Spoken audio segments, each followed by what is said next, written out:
Ian, get ready for it. The Department of War says, yes, the Department of War has direct energy weapons. Yes, we are scaling them.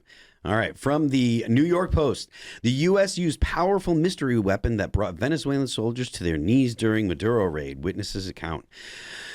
The U.S. used a powerful mystery weapon that brought Venezuelan soldiers to their knees, bleeding through the nose and vomiting blood during the daring raid to capture dictator Nicolas Maduro, according to a witness account posted Saturday on X by the White House press secretary. In a jaw-dropping interview, the Guard described how American forces wiped out hundreds of fighters without losing a single soldier, using technology unlike anything he has ever seen or heard. We were on guard, but suddenly all of our radar systems shut down without any explanation, the Guard said. The next thing we saw were drones, lots of drones, flying over our positions. We didn't know how to react. Moments later, a handful of helicopters appeared, barely 8 by his count, deploying what he estimated were just 20 U.S. troops in the area. But those few men, he said, came armed with something far more powerful than guns. They were technologically very advanced, the Guard recalled. They didn't look like anything we fought against before. Look, the guys that are in for Special Forces Operational Detachment Delta, those guys have the most state-of-the-art stuff. They have an unlimited budget. They've got night vision with thermal overlays. They can see in the dark like no one else can imagine. They've got the thermal in there, so not only can they see in the dark, anything with a heat signature is put in there. They have connectivity between the whole group with these radios that are basically networked. Like, that's just the dudes. Never mind the fact all the training that they do, and then these directed energy weapons that they're talking about.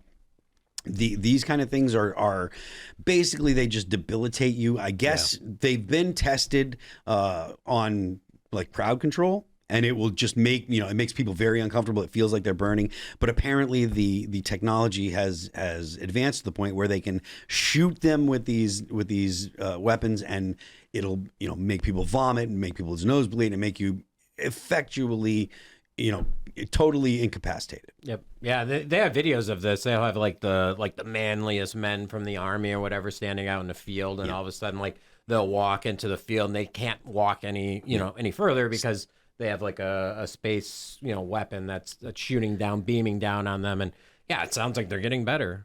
I guess the question to you, Ian, is where'd this technology come from? Where? Yeah. Probably in some lab in China. No, I don't know. some underground base in Colorado or something. Okay. No, not the donations? It came from Massachusetts, man. It came from MIT, Okay. DARPA. Like those dudes are up there, like tinkering away with lasers. Have you guys been following Palmer Luckey at all? He runs Anduril. It's government contracted. No, they're not government contracted. They're just totally private. Wow, that's really? That's the thing that Anduril's doing. They're private, and they want to be able to create weapons that the government will purchase, as opposed to the government saying we want to develop this weapon and then dumping a boatload of money into it, because he says that it's a much more efficient way to produce weapons. If you listen to some of the interviews that he does, he's like, look, the way that we worked in World War II was we were able to change all of our manufacturing over to making tanks. Well, the Ford plant went from making Fords to making tanks, and all of these different companies, this industrial base that we had, made it possible for us to just build weapons super fast. Nowadays, if the United States were to get into a conflict, in the example that he used, if the United States were to get into a conflict with China, we're out of missiles in 6 days. He's like, there is no way that we can do this. So what Andril's goal is, he's like, we don't want to be the weapons manufacturer for the government. We want America to be the gun store for the world. And they're looking to build weapons and advanced weapon systems, but he uses existing technology. So instead of saying, oh, you have to have a special circuit board that needs all these things and it has to be built in a special plant, I want something you can go to Radio Shack and buy. And obviously, Radio Shack doesn't really exist. But the point that he was making is, I want to make these weapons out of things that currently exist. So that way, if we get into a conflict, we can say, look, we can build these things right now, and we can build 10,000 of them in the next month. Are they kept under secrecy? Or can he just sell those same weapons to China? I don't know the details. I know that he wouldn't.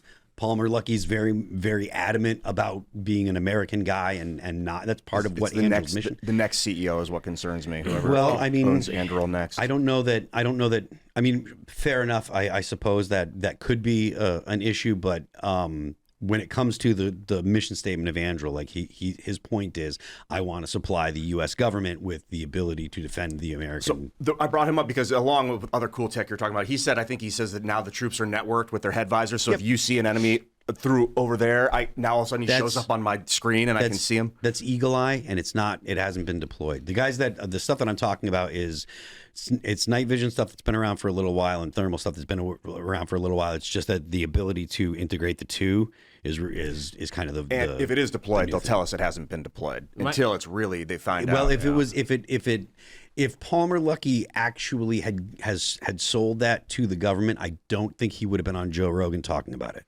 My argument is that we wouldn't be out of missiles in 6 days because we have a lot of fat men and little boys that we still have. Ruslan, what's your position on nuclear war? That's a totally different topic, by the way. I will say peace through strength seems like a logical pathway in this sort of stuff. So if we all know mutually assured destruction, we just all wipe each other out. So I personally am for building up strong governments, militaries, all these sorts of things, increasing the spending on this. That might be controversial because I think the more weapons we have, the more your enemy is strapped and has ARs, the less likely you are to try and break into his house or pick a fight with him. Especially the more modern weapons you have. Yeah. You know, the Russians in 35 or 38 had the most garbage tanks on the planet, which is why the Germans plowed through, and then the T-41 was it, the tank they built. But like, what I'm interested, like to your point, Sean, is lasers. Now, we may run out of missiles in 6 days, but if we have laser weapons, which apparently we do, I was so scared that drones were going to destroy the world, that drone warfare, swarm warfare would obliterate humanity, AI onboard drone war. Now we have area denial lasers, so you won't even see it, but it'll knock every piece of machinery out of the sky. Are you familiar with what the evolution of drone warfare in the Ukraine war? So when the war started, right, they were using drones that were remote controlled, right? They were all wirelessly controlled. If you look now, there's so many drones that are actually run by fiber optic cable. You basically get a spool that's like 5-10 kilometers of fiber optic cable, and they send the drones out connected because... Wait, connected to a cable in the sky? Tiny little film. No, I swear to God. What? It's fiber optic. Bring up a picture of That's crazy. So, I'll show you right now. It reminds me of the race cars when you were a kid. You'd have the wireless cars, and you'd have one with a little string to it. Well, what's happened is now there are videos that Serge is going to pull it up, but of just a whole landscape covered in what looks like cobwebs because they have all these drones that had the fiber optic filament, and that's directly because you have jamming devices. So now the idea of drone swarms coming from a ship to mainland U.S. See, that's kind of like what it looks like. There's so many of them, and that's not even a dramatic representation. I've seen. That's like what Jewish people do in New York, so they can like touch things on Saturdays, right? They have the string around all New York. I thought we were going to get through a whole show without bringing up the Jews. It all goes back to the Jays. This is the thing, right? Can't take him any They've done the thing. But the point being, the idea that technology is going to end. Yeah, see, like that, like the whole town is just covered. Better picture. I'll start talking. Keep going, Phil, if you had more. The idea that military technology reaches a stopping point. Drones are here, so that means that nothing's going to be able to be done.